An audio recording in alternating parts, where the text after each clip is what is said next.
Women Innovators. Interviews with women with big messages and big missions, sharing their stories to inspire you to live your passion and step up to make the world a better place. Here's your host, Tammy Patzer. Hi, everyone. This is Tammy Patzer, and I'm really excited to introduce today's guest, Kimberly Weitkamp.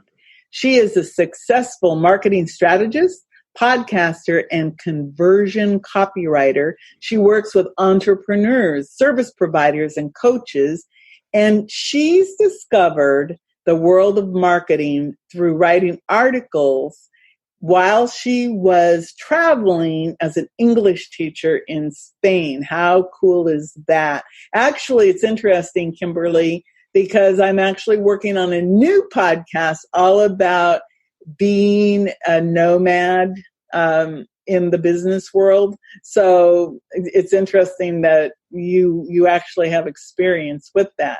With her unique background, Kimberly developed the audience conversion method to create long-term motivated businesses and buyers for businesses.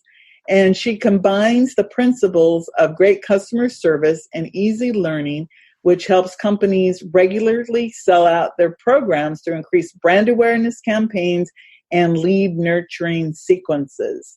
She's helped several entrepreneurs and business owners around the globe create long-term customer relationships with their right audience. Kimberly helps your audience discover a new, more authentic approach to marketing that centers around building loyal customers who will rave about your products. And it's really important when you think about audience. It's interesting because my name of my company is Total Audience Market Immersion, Tammy. And I thought about audience right away because in my big vision, and it sounds like your big vision too, it is you see the world as this audience of people who are looking to you to give you or to give them what they need to solve their problems. And so I think that's really interesting that your website is called theaudienceconverter.com. That's really cool. And today, I really want to drill down on something that you're talking about, which is about helping. And you say that helping is your secret weapon. So I really want you to unpack that and help our audience understand what helping really means and how that can be the core of your great marketing campaign. So welcome, Kimberly. Thank you so much for having me, Tammy, and thank you for that great detailed introduction. I'm really excited to be here. Well, thank you. But like I said, let's get into this idea of helping because, sometimes people are afraid to give. Have you ever noticed that? They don't give it away. I have, and I've noticed actually, that's really common in anything you see about marketing, especially on the online. People will say, don't give away too much. Don't give away too much. You have to make sure to hold something back. And I come from it as an approach of the way people interact with companies has really changed, especially since moving to the online business, essentially. It used to be if you had a problem, you didn't really have a central place you could go to get an answer to a question that you had, right? You might have like an encyclopedia or you might be able to ask friends, but if you had a really interesting problem or if you weren't sure about something, you didn't have a central place you could look. Well, now people pick up their phones and they talk to it and they say, hey Siri or hey Google, can you tell me how to... And then they ask their question.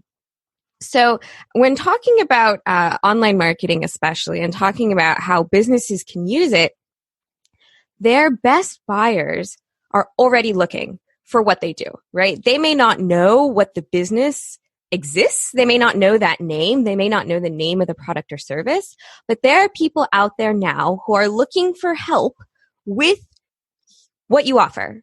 They are looking for help for a specific problem or specific concern, or, maybe they just want to know the 10 best running shoes for long distance runners. But they are looking for help for a particular problem, and they want to hear the information that you have. So creating your marketing campaigns with that idea at the core of how can I help you, and you being your audience, you being the people that you want to attract, keeping that at the core of everything you create. When talking about marketing, it's a great way to bring in the right people and to make sure you're bringing in the right audience that can most benefit from what you do. So you're talking about looking at everything from that perspective. And it's so funny because I actually cuss and swear at Siri because she doesn't understand what I'm asking. Yes. But that's my problem. But you have a basic concept of what are the simple questions that you could come up with to develop this marketing plan based on the concept of helping. So first, what you want to do first is make sure you know exactly who you're talking to.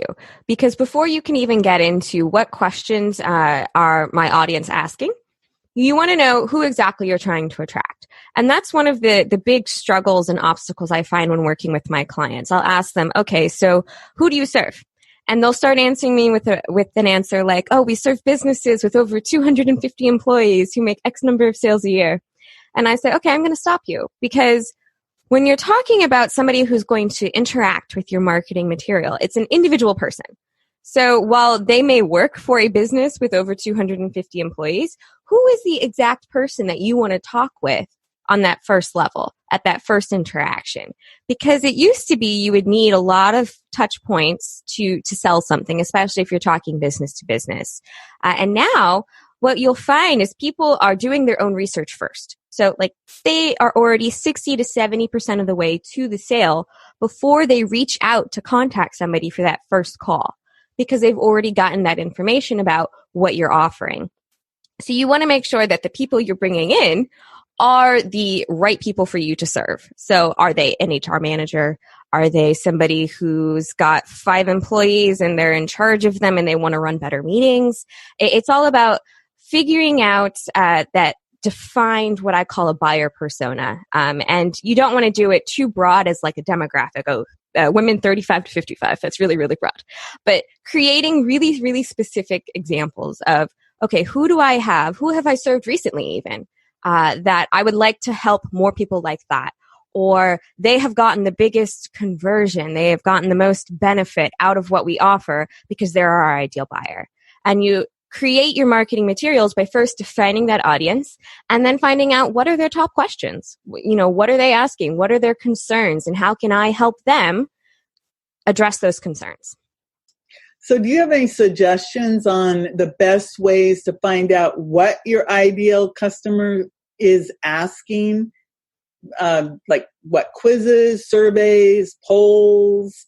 What do you suggest when you're at that stage of the game? Once you get that ideal customer, what I think is I spend a lot of time on that one thing. And most of the time people will try to tell you that everyone is their ideal client.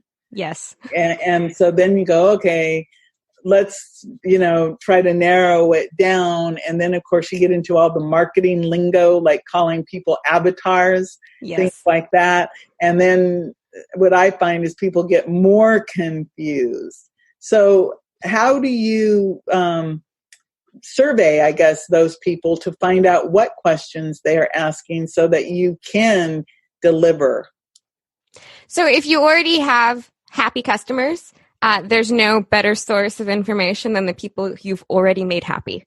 And it doesn't have to be really in depth. Usually a 1 or 2 question survey going out to people that relates to getting, how they best helped. So you could even just phrase it as, we're looking to best serve you, right? It's always in terms of how you can help the people you already are helping and those you want to help more of in the future. So sending out a quick message to your happy customers saying, we always are looking for ways to improve our services. Can you let us know what's your biggest accomplishment using our service, our product, our consulting firm, what have you. And so that's one way. Another way is that you also want to be asking that particular question at the highest point of enthusiasm. So right after someone buys from you. So like if they are on a sales page and they've bought a service or they've bought a consulting hour or they've bought a product, a one-question survey to find out what's in their mind at that moment of purchase so that you can kind of get an idea as to people who are almost ready. What were their big concerns or why did they decide to take that action now? So a one-question survey on the thank you page, thank you so much. We love getting to know more about our customers. What made you decide to invest with us today? Something like that.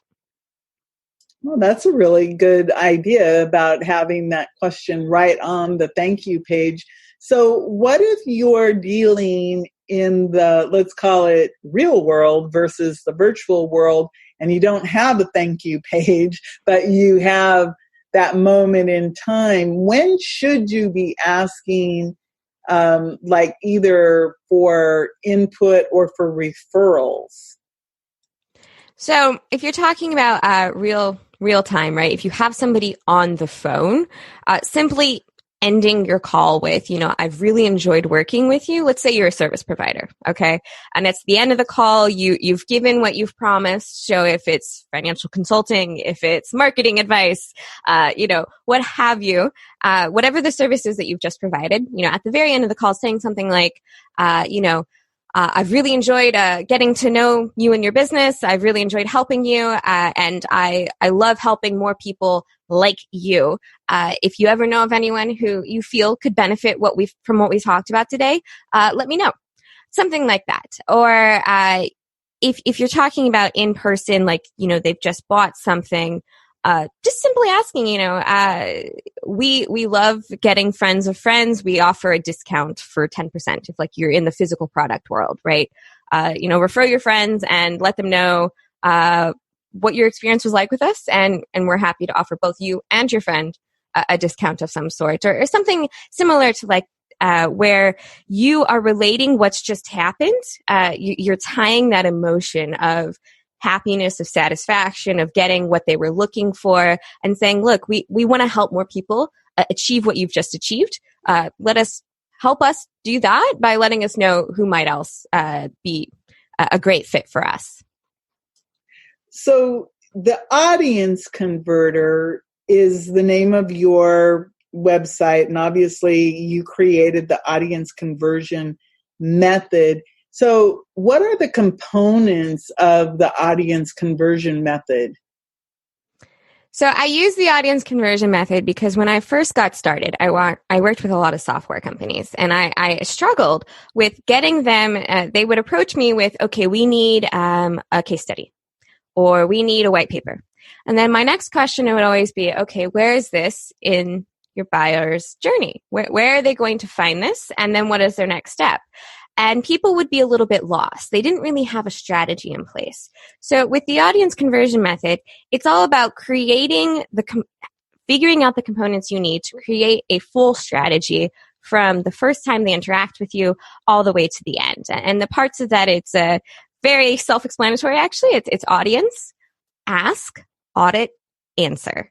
So finding out who your audience is, what they're asking, auditing your own materials to see if you are helping them with that or not, and then answering their questions. But using that as the base, I help people create their full-term strategies to figure out, okay, if somebody's going to come in with this particular question, where might they need to go next? What might their next question be? So it's all about it's all about kind of laying out, if you will, in a easy to understand plan. Okay, we want to help our customers. How can we best help our customers? These are the questions we need to answer first. These are the questions we need to answer second. This is how our audience is going to move through our marketing. And then that also helps you figure out your call to actions. It figures out the next steps they should take. And it figures out how to kind of interact with your audience so that you build a long-term relationship instead of hey, you found us, come buy our stuff. And then the only time you interact with them is buy our stuff, which doesn't create those long-term happy customers as well. Everything you're saying is really good advice because what people want to do is they want to do business and have a relationship with the people. I find that some of my clients, they stick around for years. And as long as I communicate with them about what I can offer them, it's like, oh, I'll just come to you because they're comfortable with that. So it's ask, audience, ask, audit, answer. Okay. So find out who it is you're talking to first, and then ask them the questions, audit what you've already got or what you're looking for, and then answer whatever those questions are. And you need to understand your buyer's journey. And I think that sometimes, especially with entrepreneurs or new entrepreneurs, they get stuck in understanding everything that you're talking about. So it sounds to me like with entrepreneurs, service providers, and coaches, that your audience conversion converter can really help them to really understand. And you're very knowledgeable, and it sounds like, hey, okay, so where are we in this journey, the buyer's journey? And I think that's important for people to stop and go, okay, what is the buyer's journey? How are we going to go from point A to point B and create this relationship? So you help people with the long-term strategy, and then you're a copywriter also. Yes. And what are the other services that you provide for people? So in general, when talking about copywriting and marketing strategy, for me at least, they go hand in hand. If I'm talking about writing the copy for somebody, I need to know about their customers. I need to know about their products. I need to know about how somebody is getting to the piece of copy I'm creating and what the next step is for them to take as well. So what I do is, I'll create all the pieces that make up that path. So when I use the word buyer's journey, it's literally just, okay, if you have somebody who you want to become a buyer of your product or service, where do they come in? Where do they first find out about you? What do they do next? What do they do next? When do they buy? What does that look like? How do you communicate with them? How do you communicate with them after they buy the first time? Those types of things. So the buyer's journey, it's different for every company and every product and service, but it's all about, okay, well, how do your buyers find you? What do they do? What is that path, that journey, that process look like? How do they, navigate online or offline? Is it phone calls? Is it emails? That kind of thing. So the services I offer in general are, it depends on the level of what you need. Some people, they are just looking for a really quick, is it working? Is it not working? So I offer reviews for either websites or for email sequences. Give me your top 3. What are your most important pages for you to get feedback on? And I'll go into, the user experience, right? That's a fancy word of saying how easy is it for someone to use the website that you're on. Also the copy, giving recommendations, giving ideas about, wording, ways to improve it, how you compare to others, that kind of thing. Obviously, I also write the copy. So one of my favorite things to write is what I call a welcome sequence. And that's when someone first signs up to be a part of your list in whatever method that is. If they downloaded something, if they saw you somewhere and you just put them on your list, what have you, that ability to kind of build a trust factor and an authority with your new people that have just heard about who you are. Over a course of 5 emails leading to a specific action. So for most people, that specific action is either a consult or an introductory product. But, kind of building up that authority and building up that know, trust factor through a series of a couple of emails. And I also do, sales funnels, writing sales pages, writing email sales sequences, all of those good things. But in general, when I talk about creating those long-term relationships, it's all about creating that nurturing aspect of it, right? After that first sale, it's not where it stops. It's just the beginning of your journey with that particular person. That's interesting, because so often people think they'll do one thing. Let's say an author, for example, they write a book. They think, oh, I wrote a book, everybody will come. Or it's a bestseller, everybody will come. But it's always about beyond whatever that one step is. I wanted to, I'm going to ask you to give some people a little bonus to our conversation, because you also talk about how to get lost buyers back. Yes. And I would love it if you could talk about that a little bit, because you have some action steps that people can do to get, people back. For example, I got off on some tangent, and so I didn't talk to my list for a long time. I had like 1,000 people, that didn't hear from me. So, obviously they're like, you disappeared off the face of the earth just because I wasn't in contact. But I know that happens to people, but I know they still like you because you had this relationship at one point, and it's just like, they're probably like, oh, there you are. So can you talk about how to find your lost buyers?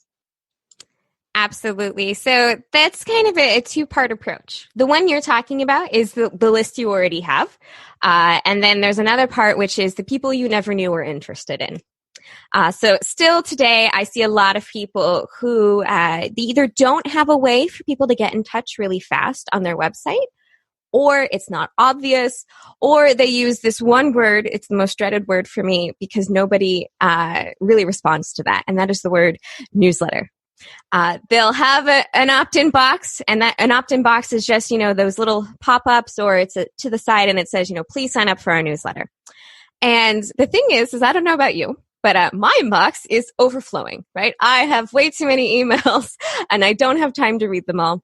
So I don't want to sign up for another newsletter. And the truth is most of the people who visit your website don't want to either. Because they don't know what they're going to get. They don't know what the benefit is of signing up to a newsletter. But if you say, give me your email and I will send you weekly actionable tips about how to grow your money from $0 to $150 a month, well, that's interesting. That's specific. That's a benefit. So if I'm looking to do something like that, absolutely, I want that information. Or, offering what we call a lead magnet, which is a quick download that's really easy for somebody to consume and then take action on. Such as if we're talking about marketing again, 5 email subject lines for you to test today for your list. Okay, that sounds interesting. That's something I would like more information on. That's the reason for me to hand over my email. So I still find a lot of people, they don't have a way for people to hand over their email, or they don't have something specific and actionable as a reason to hand over the email, right? It's just sign up for the newsletter, and it's on the very bottom of the page and no one can find it because they don't scroll that far. And then asking about your question about the list that you already have, another way to find those lost buyers is, my philosophy is, it's never too late to reach out because they've already raised their hand, right? They signed up for your list. So at some point, they were interested in learning more about what you do. They want to learn more from you, or they want to hear from you because they liked what you had to say. So if they've already said yes, then they've expressed that interest. And as I said, right, all of us have very full inboxes today. So they may not have even realized that you haven't reached out to them for 2, 3, 5 months. And so what I tell my clients to do is, if you have a list and you haven't connected with them for a while, they're not lost to you. And there's a lot of value still for you to have from those people who have already said yes. So what I talk about is doing a re-engagement campaign. And that is, even if it's been a couple of months, you send out a quick update about what's been going on. And in that update, I recommend against saying, sorry, it's been 5 months since I reached out to you. Because then you're just reminding people that it's been 5 months. And then they're like, oh, I don't even remember why I signed up. I'm done. And they'll unsubscribe. But if you say something like, so excited that we're nearing the end of 2019, here's what's been going on, and here's the newest things and benefits of what you can read about on the blog, then people, they'll open those updates. And that's just it's a warmer. Essentially, it's a way to kind of re-engage, but it's not asking for something in particular. It's just letting your email list know, being helpful, that you've got information, that you have resources that they could benefit from. And that kind of relates back to it's all about creating those long-term relationships. And all of us get busy, right? All of us get busy. We get overwhelmed. We have too many things to do in our tasks lists, in our inbox, what have you. But reaching out, even if you've not communicated with them for a while, it's never too late. That's one big myth, is that it's never too late. So if it's been a while, I say create an email today that is literally just, hey, this is what's been going on. And if you're still looking for help with the reason they signed up to your list, here's those resources again for you to look at. All of those things are really good ideas. And what I really like about what you're saying is it's absolutely actionable. Like right now, you could write even a brief little email, even like saying, hey, it's November. I'm so grateful for you. Exactly. And just get them to go, hey, there's Tammy. I wonder what she's been up to. Or to share a photograph or make the short video. I mean, I can, just from what you just said, I can imagine all different easy little things that you could do, take 5 minutes, boom, you've got something to share. So I just wanted to ask you to get, a couple little action steps, because that's really huge. You also have a podcast. Is that correct? That is correct. Yes. Tell me more about your podcast, because everybody listening, obviously they're listening to a podcast, but podcasting is becoming something that if you're marketing your business, you should be paying attention to what's going on in the podcast world. So what is your podcast? Yes. So I have a current podcast called Chatting with Copywriters, and it's me and a co-host. We're both working copywriters, and we sit down and have a chat, essentially. The idea is that it's a quick chat that you could have over coffee about one particular aspect of copywriting for that day. And what we talk about is from a business owner's perspective. What should you be looking for in a copywriter? Or if you're looking for help, for example, with, I need to create an about page. I don't know what to do on it. It's actionable, quick advice on what works, what doesn't work, those types of things. And I'll be launching a new podcast called the Audience Converter Podcast, which is all about how you can bring your audience from strangers to loyal buyers and customers, and what it takes to really grow a business. And all of the aspects. It's not just marketing, but it's about, the mindsets and the tools you need in place and all of those types of things. So the Chatting with Copywriters has been around for about a year now. And we get a couple of guests on every once in a while, but most of the time it's just a friend and I sitting down talking about copywriting in a way that people can, listen on their commute and then walk away with a great action step to take. Wow, I think both of those sound great. And I know that people really love action steps, because if you can take one action that could improve your success for that day, you think about it. That could make the difference between making money or not making money. And the Audience Converter podcast, I look forward to that. Because again, if you don't convert, that means that you really have a pretty brochure that's online. That's right. That's how I look at it, is because back in the day, that's what most people had. Today I interviewed somebody, and their website was so old. I think it was from 2000. And, think about how things have changed since 2000, but you could really see the difference in that. And I'm pretty sure that people would go to her website today because it was outdated. 2012 was the last input. It still had good information, but it was very dated and everything. Wow, Kimberly, I think that we could probably go on and on chatting, because it's very interesting to me about the audience and how it all works. And then, of course, podcasting is always fun. So before I let you go, what is the best way to connect with you? Absolutely. Thank you so much again for having me on. So the best way to connect with me is to head over to theaudienceconverter.com/podcast. And there I have a free gift for your listeners, where they can, join the 5-day challenge is what I like to call it. It's a 5-day email course for improving conversions on your website. It covers the 5 most common areas I see where people maybe contest something, or they aren't realizing that they are driving people away by not having something on their website. Well, it's interesting that you talk about that, because one of my pet peeves about websites is, number one, if you can't figure out how to contact them, and when they don't have a phone number. And it might just be because I'm a baby boomer, but I like to have a phone, because if I'm really hot for something, I want to pick up the phone, get the information, and buy it.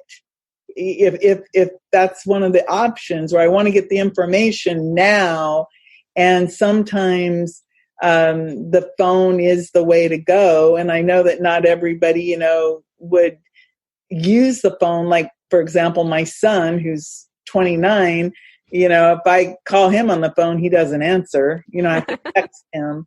But older people, if that is the demographic you're looking at, people who are used to using a telephone and actually having a conversation over the phone, I can get more done in a 1-minute phone call than I can going back and forth on a text. Absolutely. Because, it's sometimes I'm like, I need this information, not all this back and forth, to have a conversation in a text.